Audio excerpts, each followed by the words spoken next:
نحمدہ ونصلی علی رسول الکریم اعوذ باللہ من الشیطان الرجیم بسم اللہ الرحمن الرحیم والذین لا یشہدون الزور وَإِذَا مَرُّوا بِاللَّغْوِ مَرُّوا كِرَامًا وَالَّذِينَ إِذَا ذُكِّرُوا بِآيَاتِ رَبِّهِمْ لَمْ يَخِرُّوا عَلَيْهَا صُمًّا وَعُمْيَانًا وَالَّذِينَ يَقُولُونَ رَبَّنَا هَبْ لَنَا مِنْ أَزْوَاجِنَا وَذُرِّيَّاتِنَا قُرَّةَ أَعْيُنٍ وَجَعَلْنَا لِلْمُتَّقِينَ إِمَامًا أُولَئِكَ يُجْزَوْنَ الْغُرَفَاءَ بِمَا صَبَرُوا وَيُلَقَّوْنَ فِيهَا تَحِيَّةً وَسَلَامًا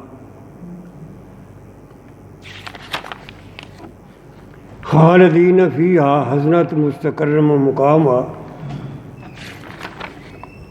قُلْ مَا يَعْبَأُ بِكُمْ رَبِّي لولا دعاؤکم فقد کذبتم فسوف یکون لزاما۔ سامعین کرام، یہ سورہ الفرقان کی آخری 6 آیات ہیں۔ ہم عباد الرحمن کی صفات پر بات کر رہے تھے۔ آپ کو یاد ہوگا کہ پچھلے 2 جمعوں میں اسی سورہ الفرقان کی 6 خوبیاں جو اللہ نے بیان کی ہیں عباد الرحمن کی، اللہ کے نیک بندوں کی، اس پر ہم بات کر چکے ہیں۔ آج یہ 5 خوبیاں جو اللہ نے بیان کی ہیں۔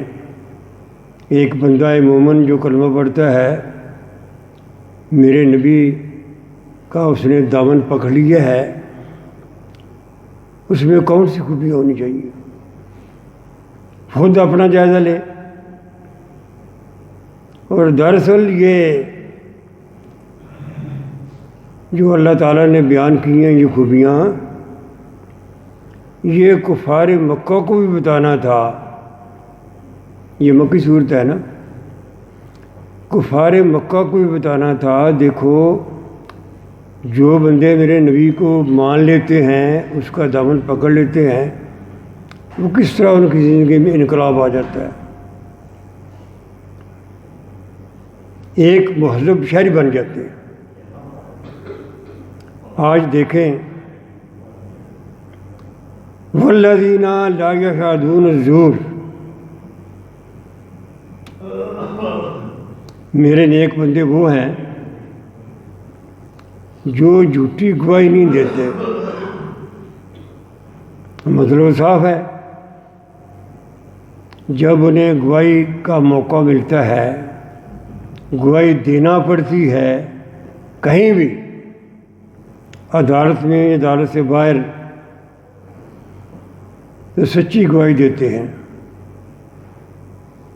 چاہے ان کا کوئی اپنا رشتہ دار ہی ناراض کیوں نہ ہو جائے، بات سچی کرتی ہے۔ بڑا مشکل کام ہے۔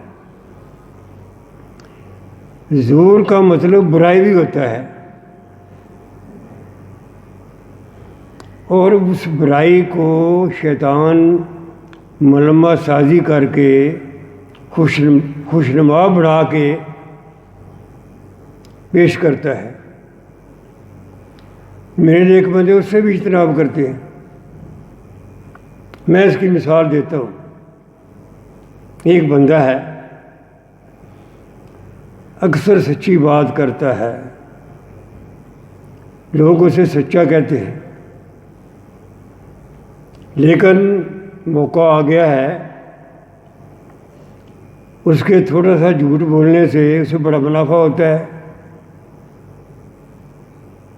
ذرا سا جھوٹ بول لے تو اسے کافی فائدہ ہوتا ہے۔ شیطان اس کو یہ رلاتا ہے وہ ذہن نشین کراتا ہے کہ تم ساری زندگی سچی بات ہی کرتے رہے ہو نا، تھوڑا سا جھوٹ بولو تمہیں اتنا فائدہ ہو جائے گا۔ یہ ہے ملمہ سازی،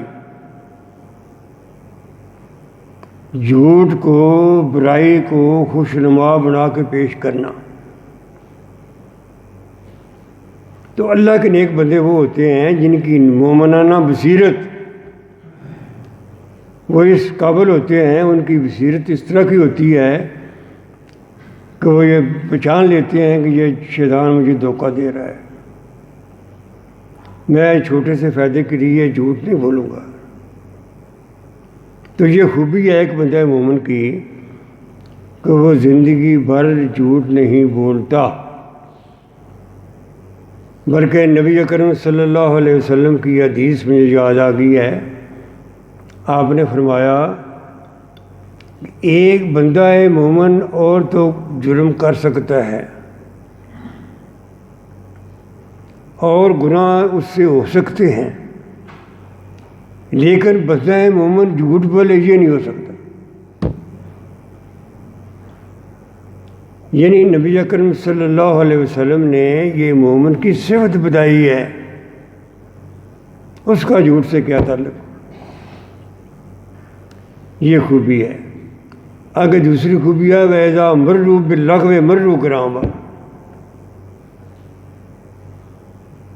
اور یہ اس سے پہلے بھی ہم پڑھ چکے ہیں یہ آیت، جب وہ لغو باتوں سے انہیں واسطہ پڑتا ہے تو وہ آگے گزر جاتے ہیں۔ یہ لغو باتیں کیا ہوتی ہیں؟ لغو باتیں بے فائدہ، بے مقصد، وقت کاٹنے کے لیے۔ ایک بندہ مومن اتنا ذمہ دار ہوتا ہے کہ اس کا یہ نظریہ ہی نہیں ہے کہ وقت اس طرح کاٹنا ہے، وہ تو ذمہ دار ہوتا ہے۔ میں اس کی مثال دیتا ہوں۔ ایک بندہ وہ کہتا ہے چلو وقت کاٹنا ہے، آج فلاں ڈرامہ دیکھ لیتے ہیں، اس سے کیا ہوتا ہے؟ وقت ہی کاٹنا ہے نا۔ دیکھو بات معمولی سی ہے، اللہ کا قرآن سے بندہ مومن کی ایک صفت بیان کر رہا ہے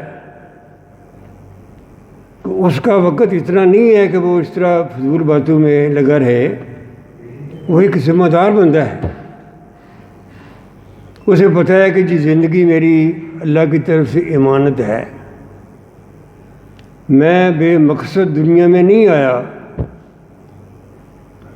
اگر میں فارغ ہوں تو اچھا کام کر لیتا ہوں۔ پھر آپ یوں سمجھیں کہ لغو باتیں آپ یوں سمجھیں کہ ایک گندگی کا ڈھیر ہے جس میں تعفن پیدا ہوتا ہے۔ ایک نفیس آدمی کا تعفن سے کیا تعلق؟ وَإِذَا مَرُّوا بِاللَّغْوِ مَرُّوا كِرَامًا، آگے گزر جاتا ہے، وہاں نہیں ٹھہرتا۔ اصل میں بات یہ ہے کہ ہمیں زندگی کے بارے میں یا اس چیز کے بارے میں اتنا شعور نہیں ہے لوگوں کو۔ اگر یہ احساس ہو جائے، مثلا میں ایک مثال دیتا ہوں، ایک طالب علم ہے، ذمہ دار ہے، اس نے امتحان دینا ہے، تو کیا کرے گا؟ وہ اپنا وقت ذمہ داری سے گزارے گا، پڑھے گا تاکہ پرچے میں وہ کامیاب ہو جائے، آنے والے پرچے میں وہ کامیاب ہو جائے۔ اگر وہ طالب علم جو ہے وہ پڑھتا نہیں ہے، وقت پاس کرتا رہتا ہے اس طرح فضول باتوں میں، تو وہ کیسے کامیاب ہوگا؟ جس بندہ مومن نے یہ سمجھ لیا ہے کہ میں اس دنیا میں اس امتحان گاہ میں زندگی گزار رہا ہوں، یہ اس طرح کی بات نہیں ہے کہ جس طرح چاہوں میں کرتا پھروں، ہر روز میرا پرچہ ہوتا ہے آج میں نے سچی بات کی، پرچے میں پاس ہو گیا، آج کسی وجہ سے جھوٹ بولا، پرچے میں فیل ہو گیا۔ تو یہ بندہ مومن اس طرح کا نہیں ہے کہ وہ اپنا وقت فضول باتوں میں گزارتا پھرے۔ پھر لغو سے مراد وہ برائی بھی ہے، جس طرح زور سے مراد برائی ہے نا، اس طرح لغو باتوں سے مراد بھی برائی ہے۔ وہ بری باتوں میں وقت نہیں کاٹتا۔ باتیں تو بڑی عام سی ہیں، لیکن اللہ کا قرآن دیکھو کہہ رہا ہے، اے بندہ مومن، تو نے زندگی گزارنی ہے میرے حکم کے مطابق، میرے نبی صلی اللہ علیہ وسلم کی بات ماننی ہے، تو اس طرح کرو۔ والذین اذا ذکروا بآیات ربہم لم یخروا علیہا صما وعمیانا۔ یہ بہت عام بات ہے، ذرا توجہ فرمائیے۔ اللہ کا قرآن فرما رہا ہے کہ میرے نیک بندے وہ ہیں جب ان کے سامنے میرا قرآن بیان ہوتا ہے، میرے نبی کی باتیں بیان ہوتی ہیں، ان کی اصلاح کے لیے سب کچھ ہوتا ہے، تو اس طرح نہیں ہے کہ وہ اس کان سے سن کے اس کان سے اڑا دیتے، وہ ٹس سے ماسی نہیں ہوتے۔ وہ ٹھیک ہے کہ رسم میں بیٹھے ہوئے ہیں، باتیں ہو رہی ہیں، ہم سن رہے ہیں، ایسے نہیں ہے۔ یہ اللہ کا قرآن کہہ رہا ہے، جب ان کے سامنے اللہ کے قرآن کی باتیں بتائی جاتی ہیں، نبی صلی اللہ علیہ وسلم کے احکامات بتائے جاتے ہیں، تو ان پر وہ عمل کرنے کی کوشش کرتے ہیں۔ عمل تب ہوگا جب پہلے غور سے سنیں گے وہ بات کیا کہی جا رہی ہے۔ اللہ کا قرآن ہم سے مخاطب ہے، ہم سے کچھ کہہ رہا ہے، ہم سے کچھ کہہ رہا ہے۔ یہ ایسی بات نہیں ہے کہ ایک ثواب کے لیے ہم بیٹھے ہوئے ہیں، ٹھیک ہے سن رہے ہیں، ایسی بات نہیں ہے۔ جو کچھ بات کہی جا رہی ہے اس کو غور سے سنا جائے گی، اللہ کے نیک بندوں کی نشانی ہے، اس کو غور سے سنا جائے۔ نبی صلی اللہ علیہ وسلم نے جو حکمت کی باتیں بتائی ہیں، قرآن کی تشریح کی ہے، جسے ہم حدیث کہتے ہیں، آپ کی سنت کی باتیں ہو رہی ہیں، قرآن کی تشریح ہو رہی ہے، تو اس کو غور سے دیکھنا چاہیے بھائی کیا بات کی جا رہی ہے۔ ہمارے یہاں عام رواج ہے کہ ہم ثواب کی خاطر صرف، سارے نہیں، بڑے ذمہ دار بھی ہیں، پڑھے لکھے بھی ہیں، شوق سے جمعہ پڑھنے آتے ہیں، شوق سے سنتے ہیں کہ اللہ کیا فرما رہا ہے، نبی صلی اللہ علیہ وسلم کیا فرما رہے ہیں۔ لیکن اکثر یہ ہوتا ہے کہ بندے سمجھتے ہیں چلو جمعہ پڑھنا ہے، کچھ ثواب ہو جائے گا، باتیں تو خطیب صاحب نے کرنی ہے نا، تو کرتے رہیں، ٹھیک ہے۔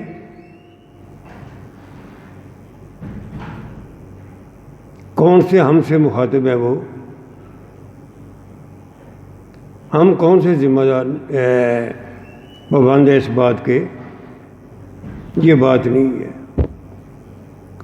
اللہ فرماتا ہے کہ میرے نیک بندے جب ان کے سامنے میرا قرآن بیان ہوتا ہے، میرے نبی کی باتیں بیان ہوتی ہیں، تو وہ اس طرح نہیں کرتے کہ وہ ایک کان سے بات سنی دوسرے کان سے اڑا دی، بلکہ وہ سمجھتے ہیں کہ یہ جو باتیں بیان ہو رہی ہیں، کیا اس پر میں عمل پیرا ہوں؟ اگر نہیں ہوں تو میں نے عمل کرنا ہے۔ نبی اکرم صلی اللہ علیہ وسلم کا معمول تھا جب آپ اللہ کا قرآن بیان کرتے تھے، صحابہ کرام جن کا ہم اتباع کرتے ہیں، اتنے ہم تن گوش اس طرح بیٹھے ہیں کہ جس طرح اگر ان کے سر پر کوئی پرندہ بھی بیٹھ جائے تو وہ حرکت نہیں کرے گا، خاموش سن رہے ہیں۔ یہ قرآن کا بیان ہے، والذین اذا ذکروا بآیات ربہم، جب رب کی آیات بیان ہوتی ہیں ان کے سامنے، لم یخروا علیہا صما وعمیانا، تو ایسا نہیں ہے کہ وہ ٹس سے مس نہیں ہوتے، بلکہ غور سے سنتے ہیں، غور سے اس پر عمل پیرا ہونے کی کوشش کرتے ہیں۔ یہ ایک خوبی ہے بندہ مومن کی۔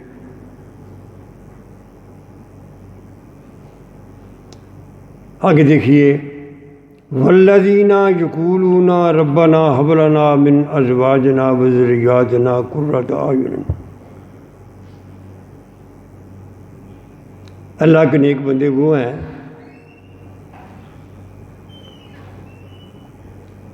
جو یہ اللہ سے دعا مانگتے ہیں۔ اپنے لیے دعا تو مانگتے ہی ہیں نا، یہ بھی دعا مانگتے ہیں کہ یا اللہ ہمارے بال بچے کو ہماری آنکھوں کی ٹھنڈک بڑھا دے۔ اللہ نے یہاں یہ حکم نہیں دیا، وہ انڈرسٹوڈ ہے کہ ان کی پرورش، ان کی تربیت تمہاری ذمہ داری ہے۔ صرف اتنی بات نہیں ہے کہ تم نیک آدمی ہو اور بال بچے کا خیال ہی نہیں ہے، صرف اتنی بات نہیں ہے۔ اگر تم خود نیک ہو، نیکی کی طرف جا رہے ہو، کوشش کر رہے ہو کہ اللہ تعالیٰ مجھے بخش دے، جنت دے دے، تو قدرتی تمہاری خواہش یہ بھی ہوتی ہے کہ میرے بال بچے جو بڑے پیارے ہیں، میری بیوی، میرے بچے، وہ بھی کہیں دوزخ کا ایندھن نہ بن جائیں، خواہش ہوتی ہے نا۔ یہاں اللہ تعالیٰ نے یہ انداز اختیار کیا ہے کو اس کے لیے دعا مانگتے ہیں۔ اس میں جو انڈرسٹوڈ بات ہے وہ یہ ہے کہ ان کی ذمہ داری تو ہے، لیکن لازمی نہیں ہے کہ ایک نیک آدمی کی اولاد بھی نیک ہو۔ ہم نے دیکھا ہے دنیا میں بندہ بڑا نیک ہے، اس کے بچے نیک نہیں ہیں۔ اس لیے اللہ تعالیٰ نے یہ فرمایا کہ اگر نیک نہیں ہے، تم چاہتے ہو کہ نیک بن جاؤ، تم اسے دعا مانگو۔ دعا تم مجھ سے مانگ سکتے ہو نا، یا اللہ میرے بال بچے کو میری آنکھوں کی ٹھنڈک بنا دے، کا مطلب کیا ہے؟ یا اللہ میں آپ سے گزارش کرتا ہوں، دعا مانگتا ہوں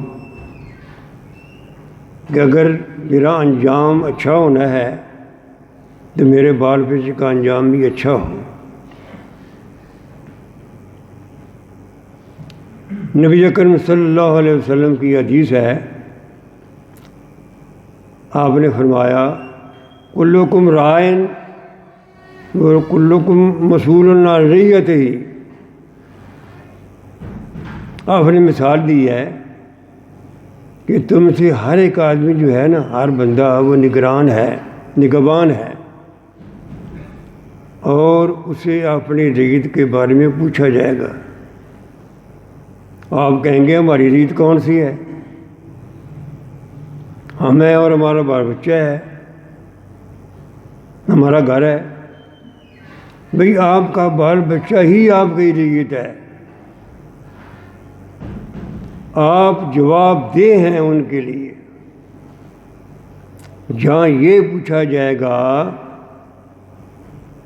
کہ تم نے زندگی میں اچھے کام کیے ہیں یا اپنے کیے کا حساب دینا ہے، وہاں یہ بھی سوال ہوگا کہ کیا تم نے کوشش کی ہے اپنے بچوں کو نیک کام کرنے کی، نیک کام کی طرف لگانے کی؟ اس سے وہ بری ذمہ نہیں ہو سکتا۔ ان کو رزق حلال سے تربیت کرنا، ان کی کبھی کوئی بیٹھ کے ان کو نبی اکرم صلی اللہ علیہ وسلم کی فارغ وقت میں باتیں بتانا، تاریخ کے واقعات بتانا، یہ آپ کی ذمہ داری ہے۔ ہمارا ماحول کیسا ہے؟ بچے ہیں وہ اپنا کام کر رہے ہیں، اپنا وہ موبائل سے کھیل رہے ہیں یا کچھ کر رہے ہیں، باپ ادھر بیٹھا ہے۔ یہ ہماری گھروں میں یہ روایت ختم ہو گئی ہے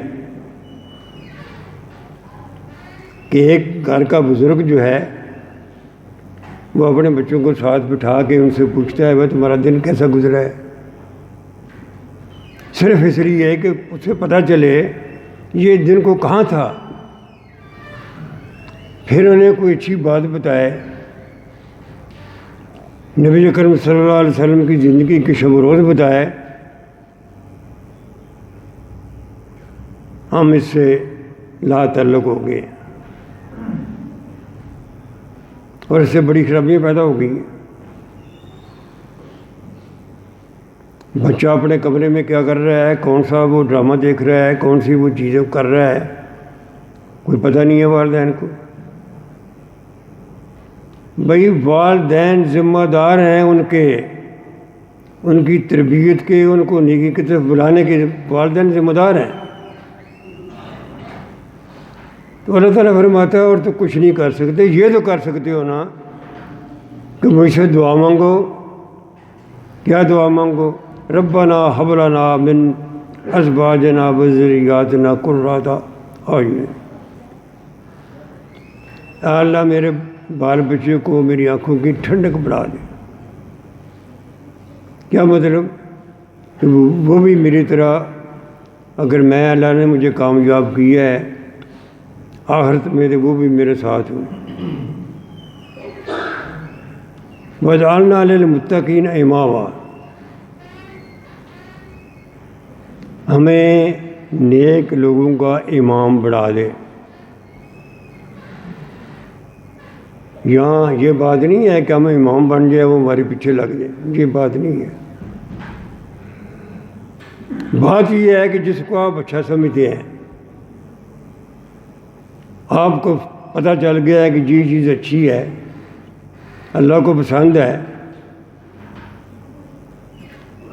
آپ کا یہ فرض بنتا ہے کہ دوسرے لوگوں کو، اپنے ساتھیوں کو جن سے آپ سے تعلق ہے ان کو بھی بتائیں۔ یہ دین اسلام میں یہ بات نہیں ہے کہ اپنا آپ کافی ہے، ٹھیک ہے میں ایک آدمی ہوں، نماز پڑھ رہا ہوں، زکوٰۃ دے رہا ہوں، آج کیا ہے میں اپنے آپ کا ذمہ دار ہوں، یہ بات نہیں ہے۔ اللہ تعالیٰ فرماتا ہے کہ اگر تم نیک بن گئے ہو، اپنے دل و جان پر، اپنے فکر و نظر پر نیکی طاری کر لی ہے تو تم گرد و پیش بھی دیکھو نا۔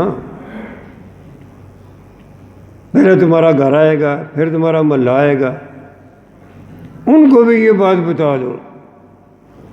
اس لیے میں اکثر کہتا ہوں کہ ایک آدمی جو ہے نیک آدمی، وہ یک وقت اپنا راستہ بھی صحیح اختیار کرتا ہے اور وہ مبلغ بھی ہے۔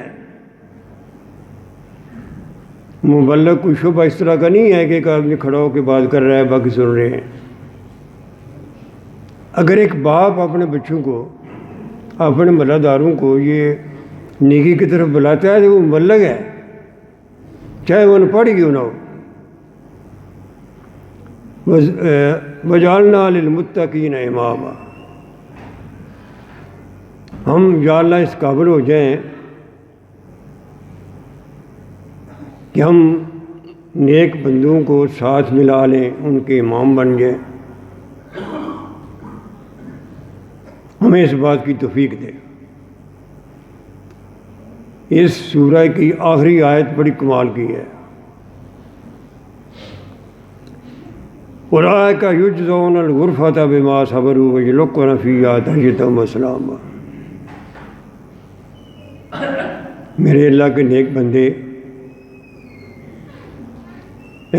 اللہ فرماتا ہے کہ میرے نیک بندے جو ہیں وہ ان کا انجام کیا ہوگا کہ انہوں نے زندگی بڑے صبر سے بڑے تحمل سے گزاری ہے نا، ان کا انجام یہ ہوگا کہ غرفہ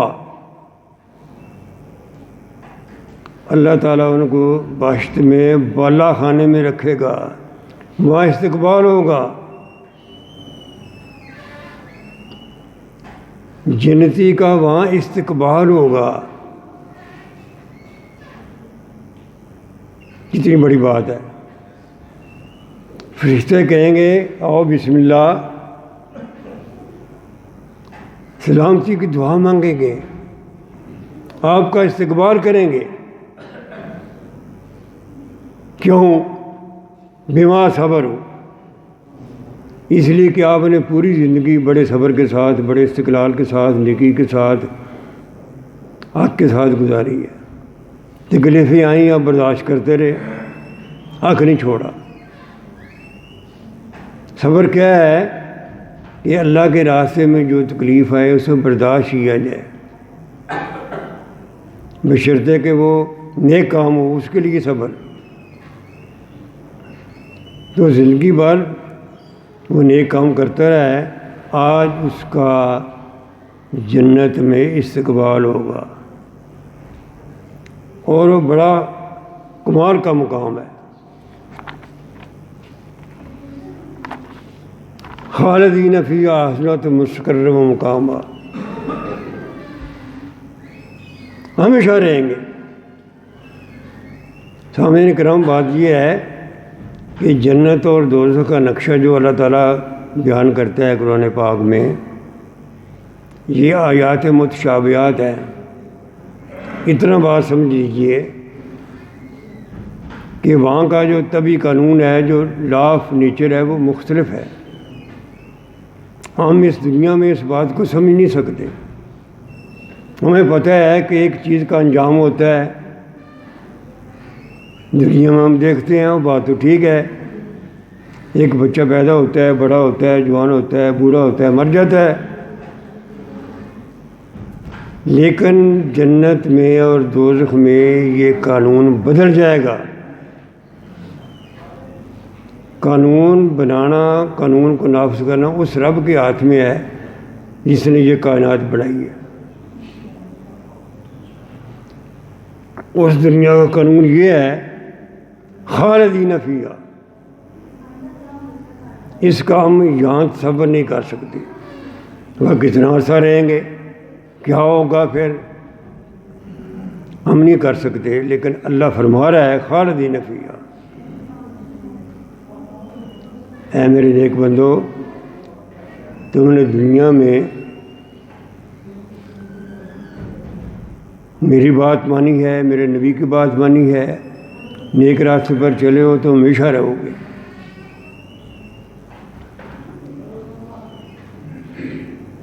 نبی اکرم صلی اللہ علیہ وسلم نے فرمایا کہ اللہ کی رحمت، اللہ کو اپنے بندوں سے پیار 70 ماؤں کے پیار سے بھی زیادہ ہے۔ کوئی ماں اپنے بیٹے کو برداشت کر سکتی ہے کہ وہ دوزخ میں جائے، جلے، اسے تکلیف ہو؟ اللہ بھی برداشت نہیں کرتا۔ وہ چاہتا ہے کہ میرے بندے میری بات مانیں اور میری جنت میں آ جائیں، ان کے لیے میں نے جنت بنائی ہے۔ میری بات تو مانے نا، جنت ان کے لیے ہے، لیکن ایک شرط یہ ہے کہ وہ دنیا میں میری اور میرے نبی کی بات کو مانے۔ بات اتنی سی ہے۔ دیکھو زندگی گزری جاتی ہے، نیک آدمی کو دیکھیں تو زندگی اس کی بھی گزر جاتی ہے، اچھی گزرتی ہے، لیکن اس کے لیے بعض چیزوں کو، جھوٹ کو، فریب کو، دغا کو چھوڑنا پڑتا ہے۔ آخری آیت،